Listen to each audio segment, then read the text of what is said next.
Yeah, I just started.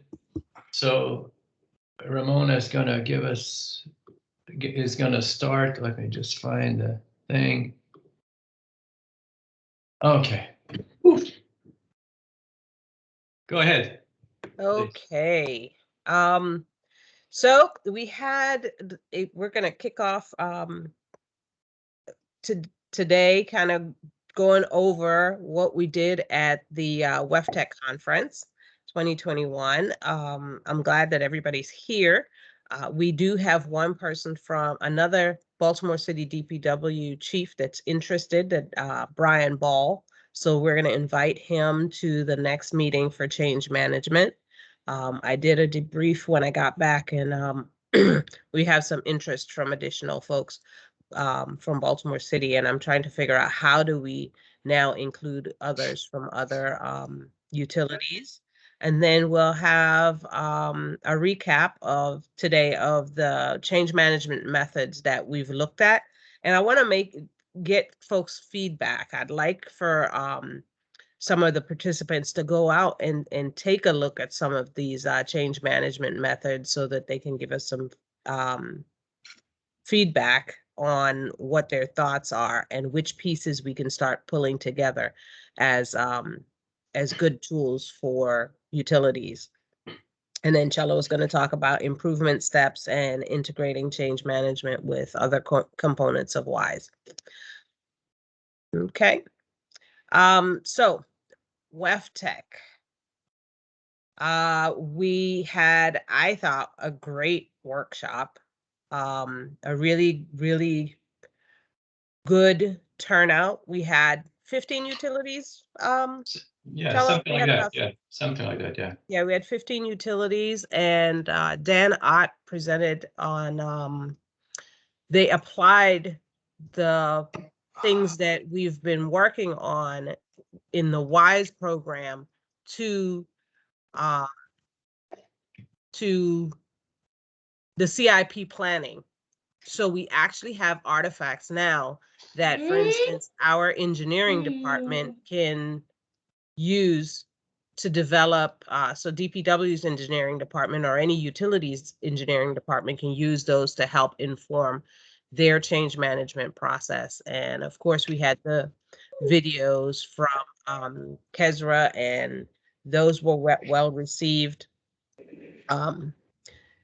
Lots of questions, lots of sharing of information from other utilities, letting us know that they are in the same boat that we are, and everybody's rowing with one paddle. So, there's a new chief from Pinellas County, Florida, and she's very, very interested because she's struggling. She's done the analysis, and it looks like in the next 5 years, she is going to be very short-staffed because she has a huge turnover from planned retirements. So these are all things that workforce and organization and change management, all these things can help her to overcome. And if we work together, everybody's got good pieces of the puzzle so that we can put them together and help us all to move forward. So I think that was the biggest thing, is that, Kansas City Water has figured out that the CIP planning. Somebody else may figure out recruitment and some great strategies for that. And if we put it all together, we can actually develop for utilities a place to go to be better at doing their business. Any questions? I can just mention that all the slide decks, 242 of them, and the videos are stored on our OneDrive, and I will put into the chat line the link to that as soon as I can today. Okay. Okay, so I will do it a little bit later when I get a break. So Ramona, is it okay if I just go through a little bit of the the homework that we've got. Yes. And you mentioned these things, and you're right. These are the things we talked about last time. And so, like Ramona says, it would be if you have ideas on any of these, and if you can look at them, we'll have to kind of look at these different methods. And if you're familiar with them, if you're using them, let us know if you want to share with others. But we're going to try to pull the good stuff out of these and cobble together something that works for us. If you would like to share and present, just let us know and we'll get it organized. So these were the major takeaways from the last meeting, that it's a process, key success factors are related to people and organizations. Approaches have to be compatible with water sector utilities. It's an integrated process that includes people, process, and technology. This is how we changed it, how we showed it. And I'm going to go through it a little faster through the slides because we have some people who have to leave at the top of the hour. So when we have to implement, that's when really change management gets its importance. And we have to get feedback from these things. We talked last time about resistance to change for both the employee side and managers. And now to go into how we're going to actually approach this is we're not going to try to attempt and fix the entire organization, but have a scalable approach that starts with a process, whether it's procurement or a CIP, whatever, that has a part of the utility engaged. And we're going to get to that, when we develop business process models like Dan Ott and some others have done, is we will find out who's involved, what's the workflow, what decisions need to be made, the resources, the metrics, all that we need to figure out. And the processes range from very simple to very complex. And the more complex it is, the more we need these diagrams. And, it's important to develop documentation, just a little bit about the interaction between the business processes and technology. So we are working in other parts of the project on looking at maturity models, this in the upper side for processes and here for technology, and look at the maturity model and the maturity and the capabilities that are within the utility. On the other side, we're working on these workforce and organizational issues. These are the sort of 7 categories that Kesra has talked about in her video that reflect the maturity, different aspects of maturity for the workforce and organization. And then change management is here, getting impacted by everything and then impacting all the different pieces. So this is sort of the overall map. Now, how do we approach this? If we don't consider the whole picture, let's say that we want to improve our performance management.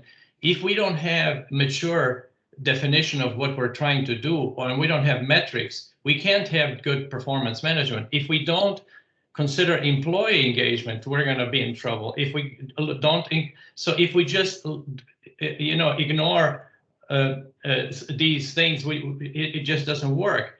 And when we look at the decision support for automation, and we don't consider all these other things, we say we want to automate, but we don't consider these other things, results are not going to be good. Even if we're just looking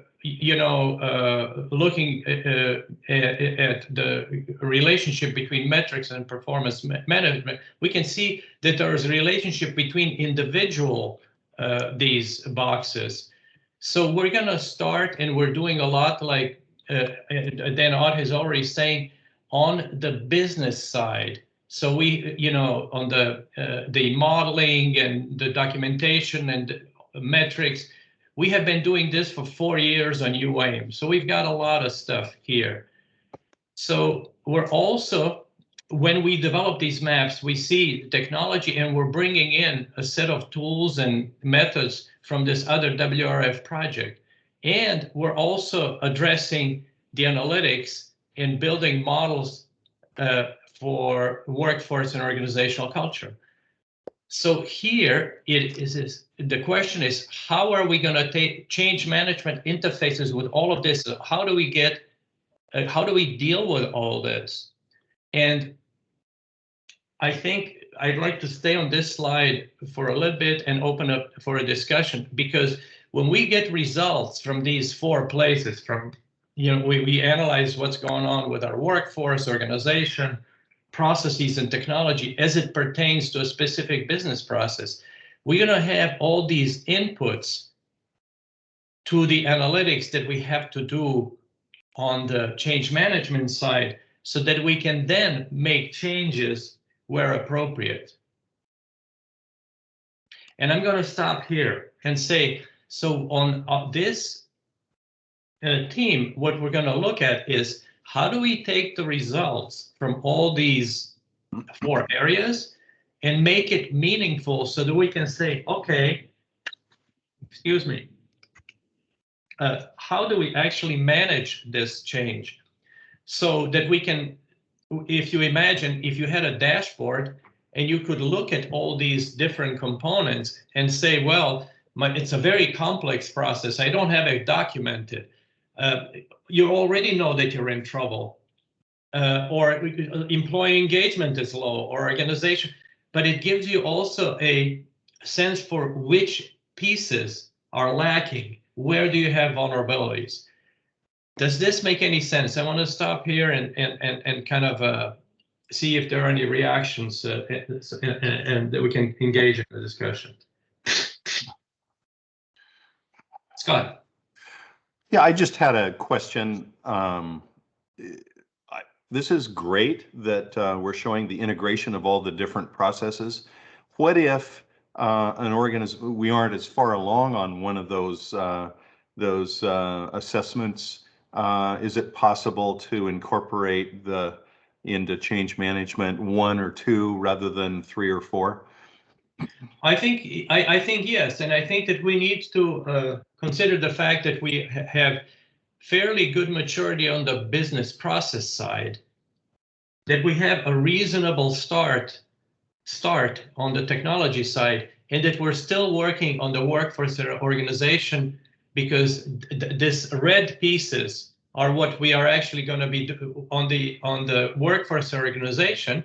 We're going to be looking at, okay, now that we have all these questions, how do we transform the answers to these questions into guidelines for how to do change management? I see that Kayser had her hand up. So the first thing, I love this slide actually, Cello. I'd love to put it somewhere where I can reference it all the time, because it really does bring all the work together to say, what are we really trying to achieve?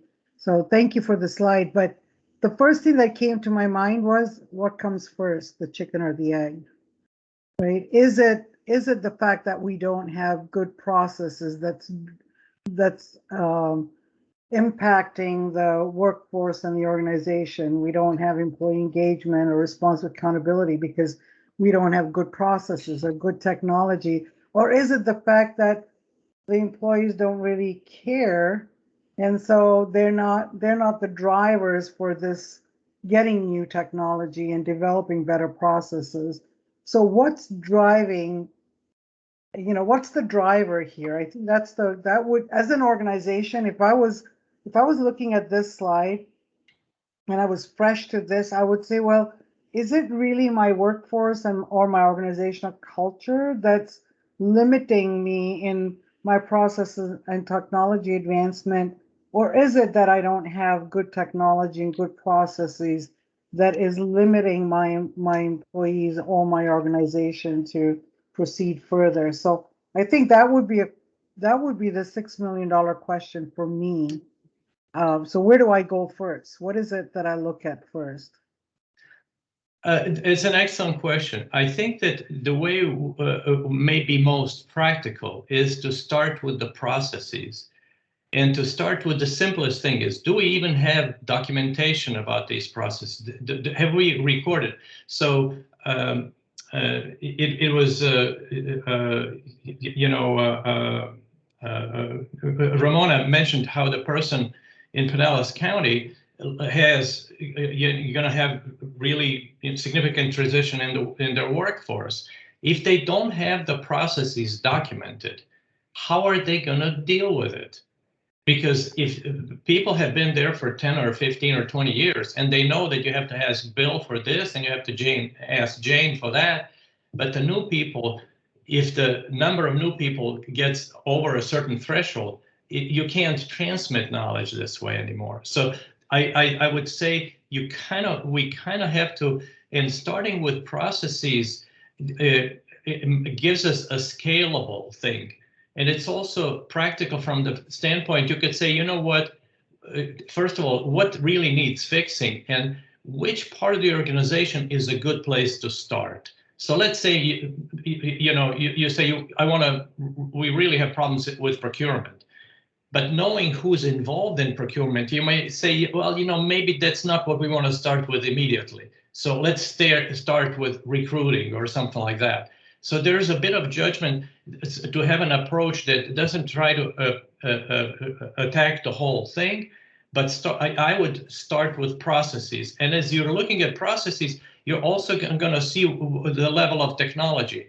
And then you can, once you see have business process model, you know who's involved. So you know who to look at on the left side. So it gives us a scalable approach. So that would be my proposal. I see that Ramona has her hand up.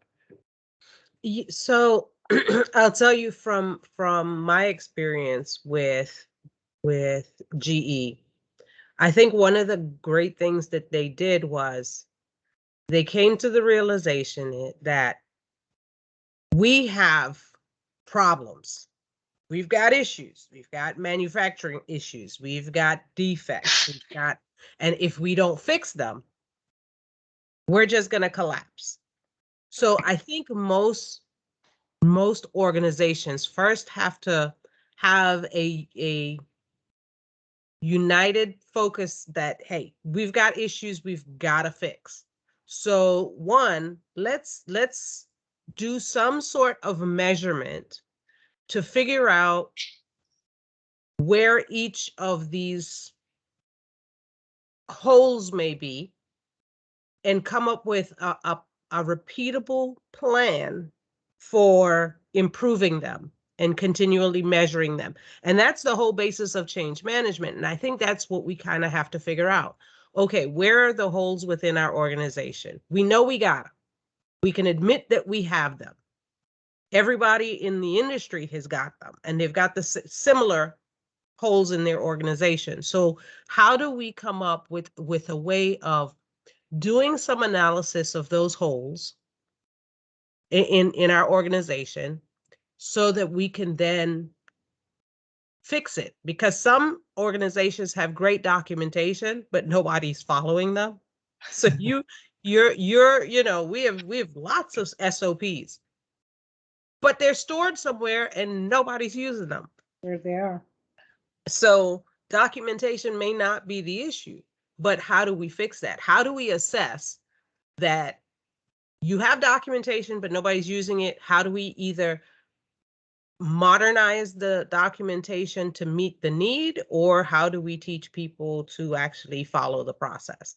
So I think, which ties into the change management piece of what WISE is trying to do. We've got to figure out a way for folks to assess where they are so that then we can figure out, okay, what works best for us to move forward. Does that make sense? Or Yeah. So Roxy Patterson has her hand up.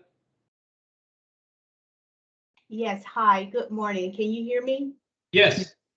Yes, hi. My challenge is getting people comfortable with exposure of the issue and not feeling that they are going to be penalized for or doing things wrong.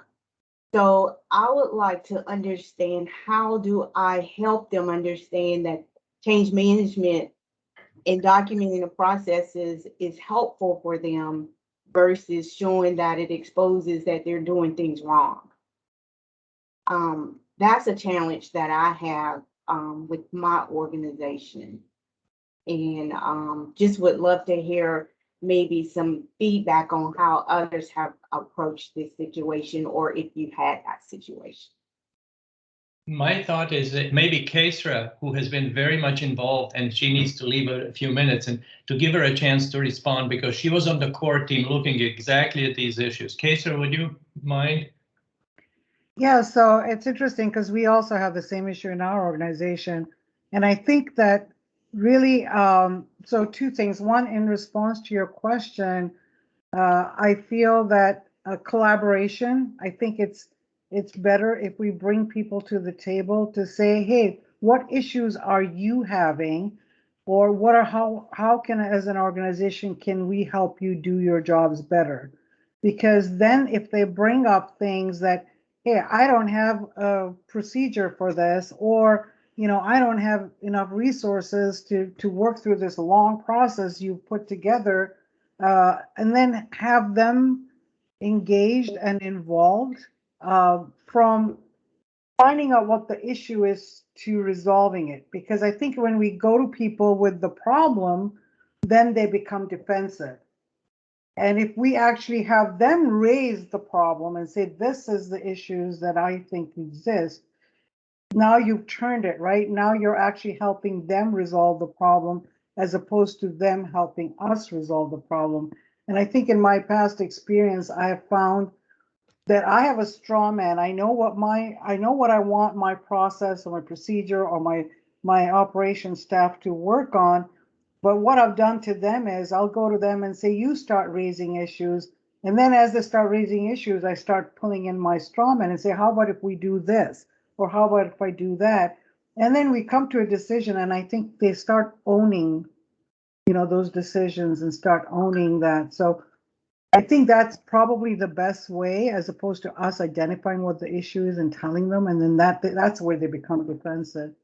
But I do want to go back, if I may, and I don't know if I answered your question. I hope I did. But that's some of the discussions that we had during workforce and old culture, that thing kept coming up. But I think from my initial question was, where do we start, right? What comes first, the chicken or the egg?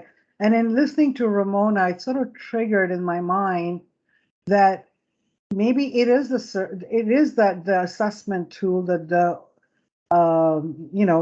we created with organization culture and workforce. Maybe that is a better starting point, right? In terms of what I just responded, in terms of what Ramona said, is let's let people identify the problems. If we do that survey, we do that assessment, whether it's one process area or across the organization, however, and we say, well, based on the survey, so your responses, this is where we see where the issue is. Now let's come collaborate and see how do we resolve it. So it sort of my question came up, and then this light went on with the question that just was asked, and then with Ramona. So apologize, I ramble on sometimes.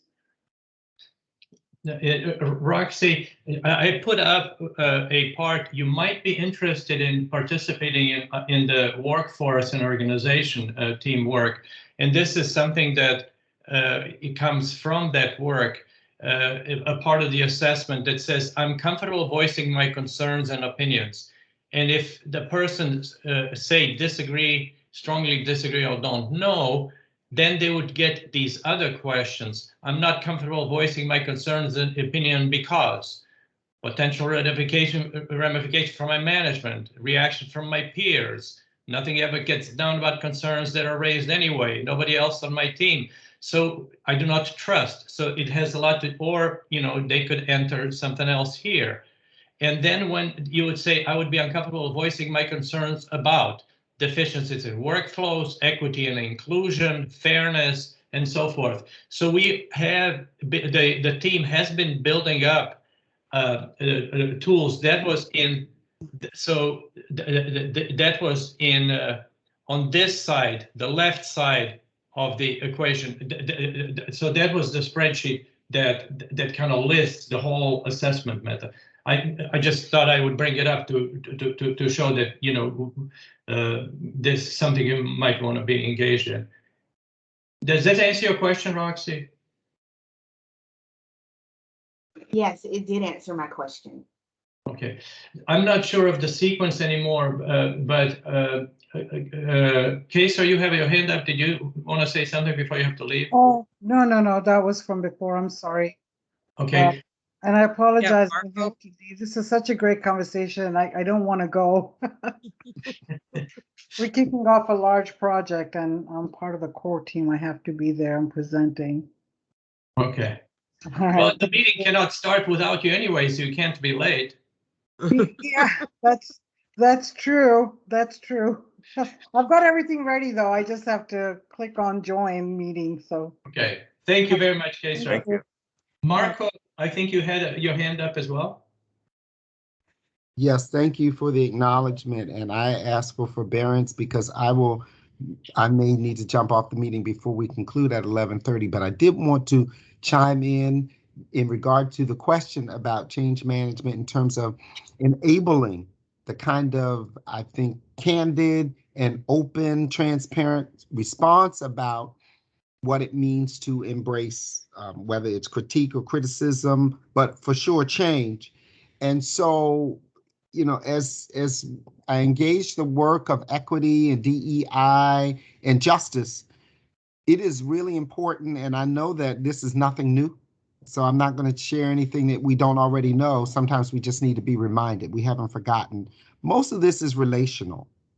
So what happens in a workplace, whether it's change or something new, or sometimes it's not even a change, but you know, some routine that may have some interruption or shift, when relationships are not such that there is trust or some idea that there is scrutiny that is probably not really true, but everything is perception. So there's no simple answer to this, and there are many answers that will help us in terms of engaging change, but the work of equity is about change. So to understand that we enable change, we enable progress, we enable productivity, because the foundation of all of it is based on relationships of respect and trust and openness. So it means that in some ways, in able to enable the change management and the response and the openness and reception to where I need help or where I feel that I am not as productive, needs to be afforded by conversations around other things that may not even be related to that, so that in that same space or in that same team or in that same unit or group, there is this level of open communication and comfort that then affords the kind of trust and transparency. So it's a process that is afforded by the relational tool. Not that solely, but that is so important. And that's my response to that. So Marco, you're just going to have to help us make sure that these kinds of thoughts are reflected in the assessments and the things that we do, you know? So because when I hear you, I'm in agreement. I'm not 100% sure how to gel this and incorporate, but I think with you starting to get engaged a bit more, you know, you can help us make sure that that doesn't, you know, that ends up in the pot, you know, so that it ends up in the soup, because we can use everybody's ideas. And I see Parijat has her hand up, and then Scott. Yes, so I wanted to piggyback on what Ramona and Kesra said, that we have this assessment which is more focused on people side, but probably when we are expanding on tier 2, we should also include something which is focusing on processes, technology, because those are the issues as well, which, you know, doesn't help when you are thinking of transition and change. And then Ramona, I wanted to know if we considered managing transition by William Bridge as one of the model that's for transition. I know I have not used that one as change management, but I have heard that's a good tool. I have studied it, but like I said, I don't have experience in implementing or application of that.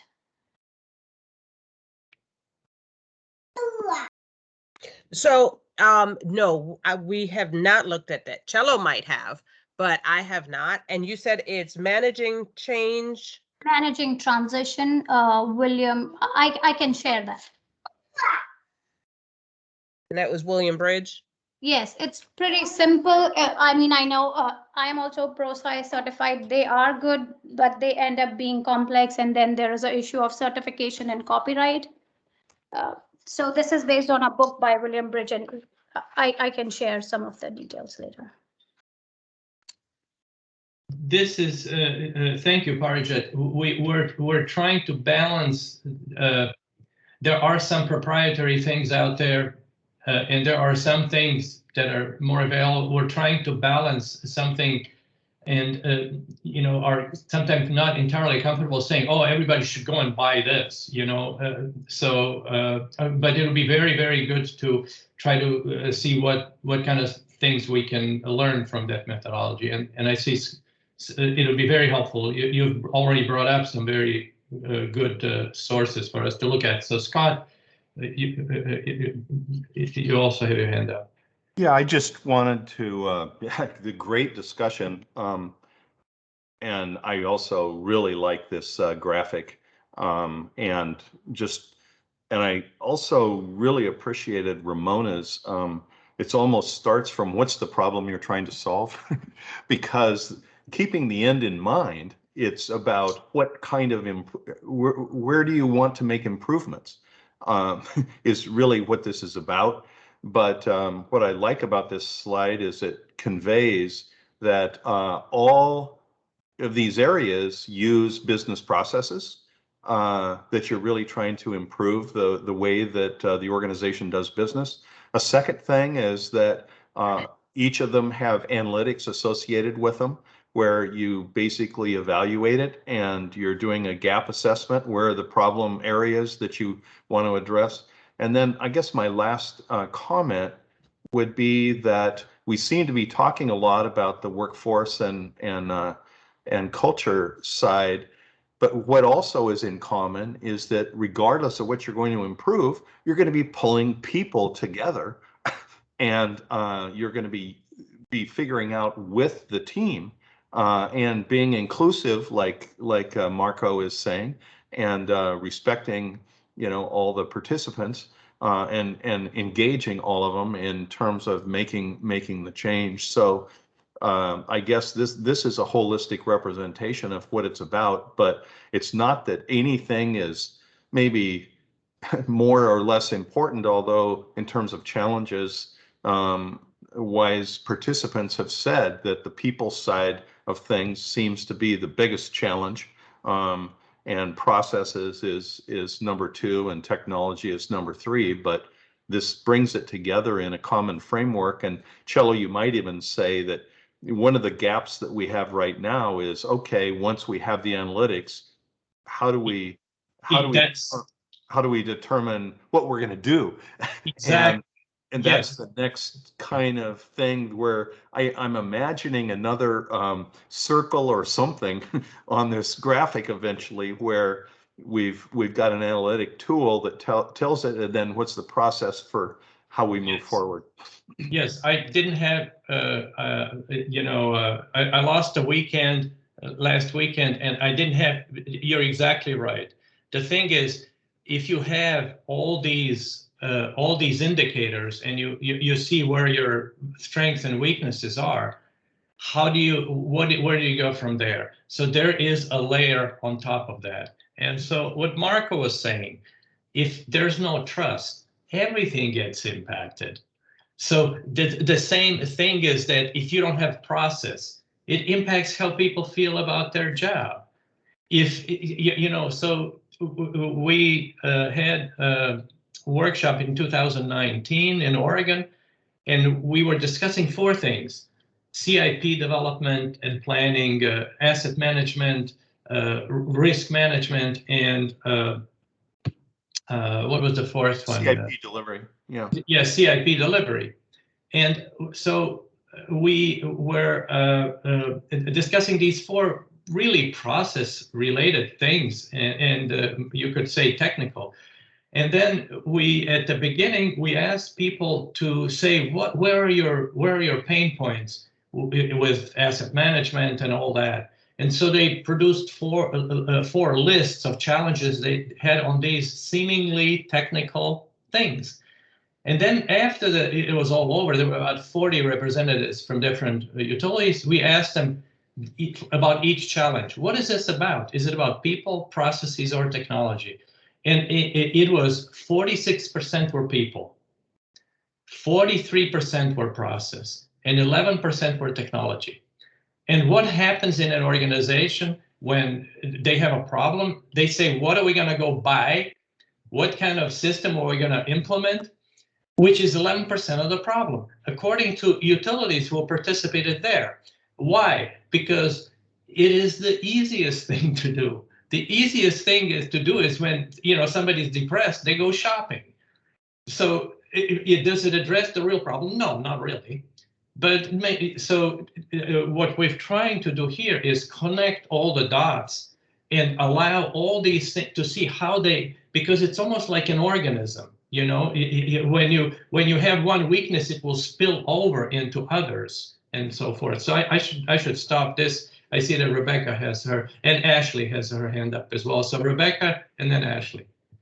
Thanks, Cello. I'll be very brief. I really also have enjoyed the discussion. There's a lot, I think, that has been said that I also agree with. And I just wanted to emphasize a couple points just from where I sit. Again, kudos to this slide. Really great illustration of the considerations that need to be taken into account when looking at managing change in an organization. And my comment specifically was, at first glance, when I first saw the slide, it was a bit overwhelming. But as the discussion developed and the conversations, I see this as kind of that second step. Just like Scott just said, for me, my first question in a change management dialogue would be, what are we trying to accomplish? What is our objective? What is the goal? What is that end game?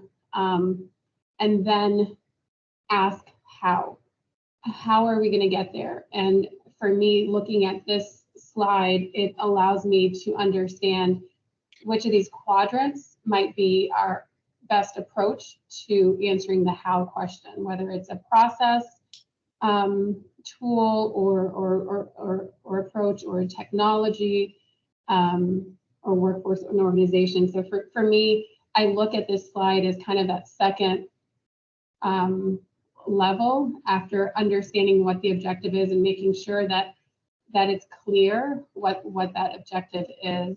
And then I just had 2 other quick comments also about this slide. I find that the far left quadrants, workforce and organization, for me, are the same. It's all about our people. And for me, it's even further validated by looking at those, I'm calling them considerations, those boxes: organizational values, strategy and performance, communication and feedback, reward and recognition. All of those for me speak to the people aspect of change management. So I'm okay, I don't think it's a problem having them separated, but I think that it all has to do with the people aspect. And then my last comment is just to agree with Marco that trust is really should be here somewhere. And as I was looking at it, I would envision it as part of that workforce quadrant. So when you have the employee engagement box, and then you've got those other 2, for me, that building that trust or building that explaining the why or buy-in seems to be something that could be visibly shown in that particular quadrant, because I agree strongly with Marco. I think that, and you just said it, Cello, too, 40-something% is the people, and that trust really plays into that quadrant. So I'll stop there. Thank you. And just quickly, we originally had two. That's what utilities decided on: workforce and organizational culture.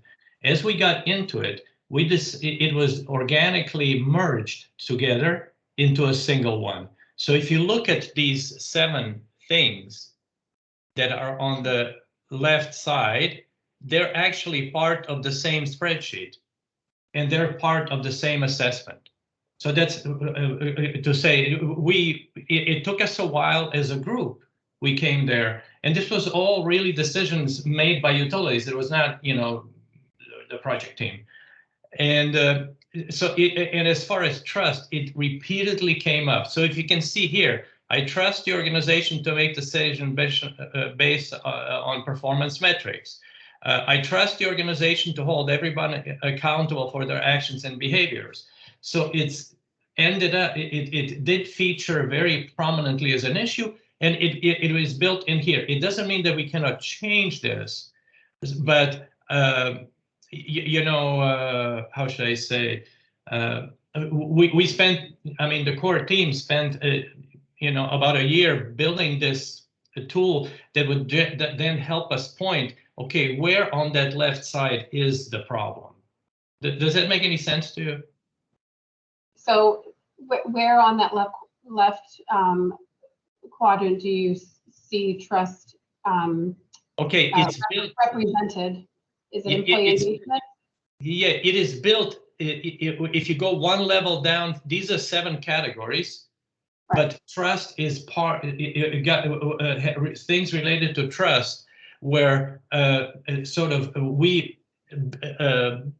they were embedded in multiple categories, Rebecca. Yes. And I think this is just my own opinion. I think it needs to be visible. I think trust is one of those critical, fundamental things in an organization that sometimes, even if it is embedded, the visibility of it gives it a bit more good feedback. Yeah, that's all. So yeah, I do trust that the trust was embedded in all of these, but sometimes it's the visibility of it that's also important. That shouldn't be a problem. We can add a category, we can extract it, we can modify it, and what would be wonderful if you have time is to maybe join in at least a couple of 3 meetings of the workforce and organizational culture team and contribute, because this was kind of developed by a group, and I would prefer that it's only changed by the group, rather than but it's a very valid point. It kept coming up. Yeah, and Rebecca, it could be that it's even a higher level, umbrella, that in the description of the overall categories, trust could be part of the purpose or something that relates to it as well. And Cello, you might want to just quickly show Marco for his benefit.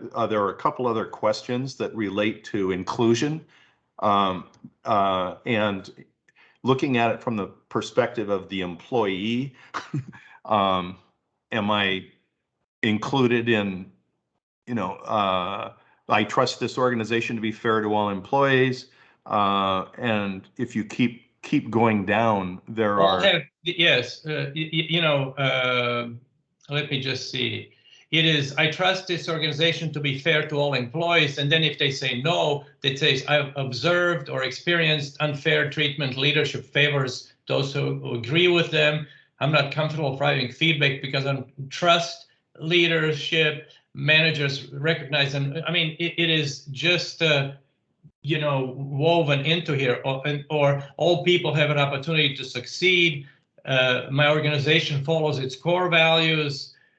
So we can, how should I say, we can look at these things and see how they can be improved. Cello, I see a bunch of hands up, but Ashley hasn't spoken yet from Metro. Yes, that was, Yeah. exactly, that's what I wanted to, I wanted to go to Ashley next. Hi, everyone, and thank you for the warm welcome and the great discussion so far. Really appreciated all of the questions and the comments. And this slide, speaking to this slide too, that there's two comments really. One is that there's two levels, and I think to Marco's point of we all know, you know, kind of know this, but good for a refresher that, you know, that this could be on a one-time project basis, or it could also be on a, you know, whole organization basis. And then secondly, as well, just a reminder that really, you know, and especially in utility world, in the public sector and utility world, that this is ongoing with so many different changes all at once, and different changes, including ones that are, you know, happening to us out of our control, and then within our control that we are saying, you know, we are going to change this. So just wanted to bring that to the forefront of the conversation. Thank you very much. Ramona? So one of the things I wanted to talk about, so last year I was part of organizational culture and the workforce development team that actually developed that assessment. And I think one of the great things about us developing that assessment, and for instance, Marco, for the equity side of it, it would be a great starting point, because if you actually did the survey and we got the feedback, you kind of really get an understanding of where the workforce feels either included or not. And I think Cello has another slide that shows how the assessment works. And it once you do the assessment, it shows you where you are. Are you at a 1? Where you need lots of work, or are you at a 3 or 4 where you have some things in place and they just still need to improve? And it kind of gives you this contracting and extracting image of each of the areas and where you are within those areas based on the responses from your workforce. So I think if we can develop surveys like this for each section, workforce, we've done it for organizational culture. If we can do it about processes and technology, and possibly about equity, then we can tell where our organization is within each of those categories. Exactly. And be able to inform management as to how we can now make those steps to improve and include change management. Exactly. So we do have at least very mature drafts of each of these, the processes, technology, and the left side. We do have, and then so we'll have to fine tune those and then say, okay, now we get all this input. We get all these black arrows moving. We have this dashboard and we can see. So even on technology side, if you look at only at that, if you're not collecting data, so you don't have data at all at the bottom layer in the lower right corner, it means that you know everything above that is questionable. What kind of analytics can you do if you don't have the data? So all this is a reflection of the approach that we have on the project that is called systems thinking, meaning where interactions and relationships, Marco, between different things are the focus of attention, not looking at the pieces, but looking at how does all this impact each other. Does that make any sense? So that's why it's a little scary. It's a little weird at the first sight, but that's what the truth looks like. It's kind of scary and it's weird at first, you know. So this is we've talked, Ramona and I and Scott have talked. This is the heaviest lift, integrating all this stuff together. And Cello, we have Roxy, I think, still has her hand up. She may have another comment, but we haven't seen anything in the marketplace for water that integrates all this either. So this is kind of pioneering work that that we're doing, and that this change team brings it all together. So I think it's Rebecca that has hand up, not Roxy. I apologize. That was from earlier, Cello. Thank you. Sorry. So we only have a few minutes left, and some people already had to leave. So Ramona, you think we can? I was going to go into next steps, but maybe it's Yes. better to follow up with the email. You think? Yes, yes, maybe we can follow up with an email as to what our next steps are, because I think what we may need to do is to do that funnel process next. Yes. To start putting in, okay, these are the things that we want to put into an assessment tool that will work for water. Yes. And what exactly it is now that we have the data on these other off-the-shelf items, what do we do with it? How do we start moving forward? That sounds great. So thanks, everybody. Thank you, Ramona and Scott, and everybody on the call for participation. Great comments. I'm going to stop the recording and I'm going to post it. And in the chat line, you will find the link